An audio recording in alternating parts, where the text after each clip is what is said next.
Have you heard of the Hawaii of Europe? Well, visit Madeira and you'll be wondering if that's where you've just landed. This beautiful Portuguese island will leave you breathless. I used to live in Hawaii and I just traveled to Madeira after discovering that it exists, and I was truly blown away. Does it compare to Hawaii? Watch until the end of this video and I'll be sharing with you all the best things to do in Madeira, where to go, what to pack, and if it compares. Let's go! Here's some fun facts about the beautiful island of Madeira. Madeira is a Portuguese island and it is known as the land of eternal spring. When you visit there almost year-round, you'll find subtropical climates where the temperature feels like spring. There are flowers and trees and everything blooming. It's truly beautiful. There are tunnels all around Madeira. When you're driving around or even when you're looking at the island, the whole thing is mountains. I don't think there's a period of flat land for more than like a mile anywhere. It's all up and down mountains. They built a bunch of tunnels everywhere to help you get around the island efficiently. There is so much hiking you can do here. Madeira is truly a paradise for nature and adventure lovers because of the abundance of beautiful nature there. You'll truly see it when you're visiting. And that being said, when you're planning a trip and when you're visiting Madeira, be sure to practice leave no trace. Be respectful of the nature and the land when you visit. It is such a beautiful, clean, untouched hidden gem, and please be sure to leave it that way or better when you visit. How do you get to Madeira? So in order to get there, you want to fly. We flew on a 90-minute flight from Lisbon to Funchal. There's an airport right in Madeira, and then we based ourselves in Funchal the whole time we were in Madeira. We found this was the perfect base. It took as long as an hour to get anywhere that we wanted to go from there. It was just perfect for our trip. Our first day in Madeira, we did an adventure tour with Bravelanders, and I can so strongly recommend this amazing company to you. You go in a really epic adventure Land Rover. You're off-roading all over the island, up and down mountains, on dirt roads. It's really amazing because the tour is led by a local, so you really get that local perspective on the island and all the different places to see and explore and visit. We did a tour of the west side of Madeira, learned so much about the agriculture, the food, the people, the culture, and of course the nature. It was absolutely amazing, and I so strongly recommend doing a tour with Bravelanders for your trip to Madeira. After that, how do you get around Madeira? So after you do your adventure tour with Bravelanders, I would recommend renting a car. We rented a car with Driving Madeira. They can either deliver the car to you when you get to your hotel, or you can go pick it up. They're located in Funchal, so they have a fee for delivering it to you, or you can get a taxi and pick it up yourself. That's personally what we did. Another tip as well, the most common rental cars that you can find in Europe are manual. If you're American and you need an automatic car, this will probably cost you more, but it is worth it. Madeira is not the place to practice your manual driving skills. The roads are all mountains everywhere, up and down. You are going to be very grateful for an automatic car. Ours is even semi-automatic, so sometimes before going forward it would go back, and that made me a little nervous, but definitely worth it and the best way to get around. How long should you go to Madeira for? We were there for only 4 days because that was the best that we could fit into our itinerary, and we did all of the adventures that I'm going to mention in that time, but it was an adventure trip. For a comfortable amount of time in Madeira, I would recommend a week. There is so much to see, do, explore, and you'll have an adequate amount of time to relax in between your next adventure as well. When should you go to Madeira? We went in June, and the weather, the climate, the amount of crowds, everything was perfect. It wasn't too much, it wasn't too cold, it wasn't too hot. Like I said earlier, it felt like spring. June and summer is the dry season in Madeira, and then in the winter, so in December, those months are wetter months, but Madeira is still a perfect year-round destination. Where should you stay when you're visiting Madeira? I would recommend basing yourself in Funchal, and then from there, that's where you have the majority of the hotels and restaurants and Airbnbs and everything. You can do day tours or day trips with your rental car. We stayed at Villa Lusitania, booked that originally for the first couple nights and then extended it for our whole trip there. We absolutely loved the place. It was so beautiful. It had an incredible view of the ocean, a couple minutes walking up really steep streets, all of the restaurants and shops, and also their included breakfast was absolutely amazing. We booked it off of booking.com. What to eat in Madeira? So as we learned from our local guide, bananas are a very popular and huge export in Madeira. The bananas here are smaller and sweeter than typical bananas that you would see from places like South America. And then again, the seafood. Portugal is so known for its seafood, and Madeira is no different as it is a Portuguese island. So the seafood here is absolutely amazing, and so strongly recommend trying it when you're in Madeira. The rest of the fruits here, so they had farmers that were selling their fruits on the sides of the roads. The fruits and the figs were so delicious as well. Strongly recommend trying those. What to pack for your trip to Madeira? Layers. Like I said, it's known as the land of eternal spring, but spring means fluctuating temperatures. Because this is an island in the middle of the ocean, you're gonna get a whole lot of wind and different types of weather weather climates and patterns coming through, be sure to pack your layers. The sun is hot, but the second the sun dips or if you catch a lot of wind, it can get chilly. So make sure you have proper layers. If you're gonna go hiking and adventuring, make sure you have hiking boots. The most important thing is layers. And now let's dive in to the best things to do, what to do in Madeira. These are my favorite adventures on the beautiful island of Madeira. Oh, and a disclaimer before I share all these locations. I'm an English speaker and I speak Spanish fluently. Portuguese, I do not know. I'm gonna do my best to pronounce all of these names correctly, but please excuse any mispronunciations. I'm also gonna have the text on the screen. The first spot that I would highly recommend visiting is the Capelinha de Nossa Senhora de Fatima. Here you can go and get incredible 360 views of the mountains, the village, the church, everything all around you. You'll have to rub your eyes to make sure that this view is real. It is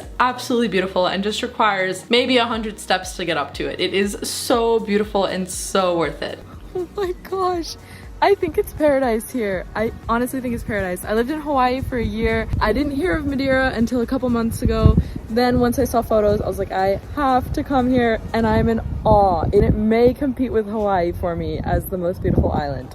Up next, you have Pico de Arriero. This is one of the most iconic and incredible spots on the island for sunrise or sunset. Warning, it is freezing up here. Because of the elevation, you literally get above the clouds and it is freezing. So take your jacket, take your layers, even a hat and gloves, you will need it up there. It's freezing, but it is so worth it for the opportunity to see sunrise or sunset above the clouds. The most popular hike in Madeira is also located here. That's called Pico Rubio. That's around 7.5 miles round trip out and back. We didn't have the opportunity to do that this time, but definitely next time. The hike looks epic. Up next, you have Ponta do Sol. There's a really beautiful town you can check out here, walk along. You can see the cute beach here. There's a couple bridges you can see, and what's really famous about this area is that there's a waterfall literally falling right into the road. So you can drive through the waterfall with your rental car and get a free car wash for your rental car. It's really, really fun. Up next, we have Fanal Forest. This is where you have moody vibes for days. It feels like you're walking through an enchanted, almost scary movie. There's fog everywhere, really beautiful trees. It's a great photography spot if you're into that. Absolutely beautiful spot to visit. Next, we have Miraduro de Eira da Achada. This is an incredible spot you can drive up to again. You have an amazing view of the coastlines, all the mountains in the distance. You'll really feel like you're in Hawaii here, and there's a really cute swing you can take photos on as well with all of the mountains in the distance. Next, the activity that I would strongly recommend is taking a gondola ride up to the Monte Palace Tropical Gardens. These gardens are so beautiful. The gondola ride is a great opportunity to see all of Funchal with the beautiful, cute homes all around you, and the gardens are of course beautiful to see. There's also a really cool rock collection or cave within there that's just so cool. So if you're interested or fascinated in rocks, it's so cool to see. Thank you, Visit Madeira, for that amazing opportunity to experience. Up next, we have Porto Muniz Natural Swimming Pools. These pools are so beautiful. They're pools built right on the side of the ocean, fed by the natural ocean water with volcanic rocks all around, and then you have mountain views. You again have restaurants and shops around, and it's just a really, really nice spot to spend some time in and around the water. Up next, we have Miraduro El Juez da Ribeira da Janela. This is an incredible rock structure that's standing out in the sea. This is a really great spot for photography again. It's very, very unique and beautiful to see. Next, we have Cascada Agua de Alto. This is a hidden waterfall hike that you can try your best to find. I found it on All Trails and by reading a couple different blog posts. Basically, once you get to the All Trails destination, you'll be like, where's the trailhead? There's this really small road that almost looks like a sidewalk, but your car can go inside that. There's a parking lot at the top. It's extremely steep, and then there's a little house, and the trail is basically right by that house. It's super short. It's probably 10 minutes. You get to the waterfall. It's an overgrown trail. If it had been raining a lot recently, then you'll see a very, very beautiful waterfall that will give you all the Hawaii vibes. Up next, we have Miraduro da Ponta do Rosto. This is an incredible sunrise or sunset spot where you can see a bunch of colorful cliffs and rocks, take photos, enjoy the views, see the massive cliffs over the ocean. It's a really, really cool spot. Next, we have Miraduro da Ponta de Ladeira. It's a lookout that you can drive up to. It's really good for sunset. You can pack a little picnic for yourself. There are a couple tables so high up you'll feel like you're in an airplane. You're over the cliffs, and then you have a a beautiful view of mountains in the distance,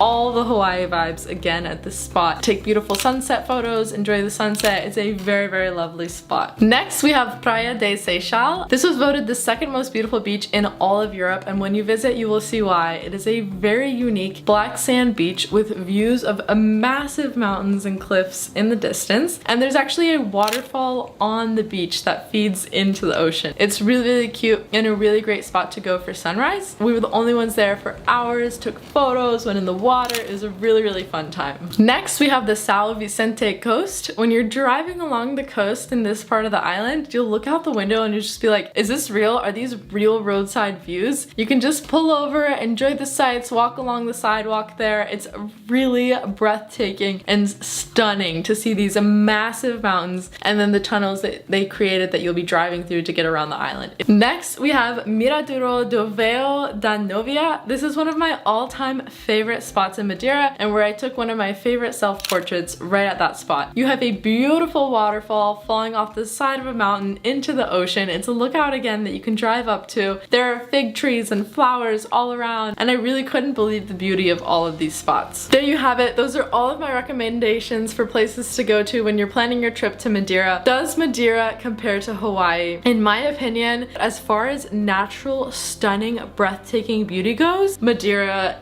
compares to Hawaii. Especially Kauai, where you have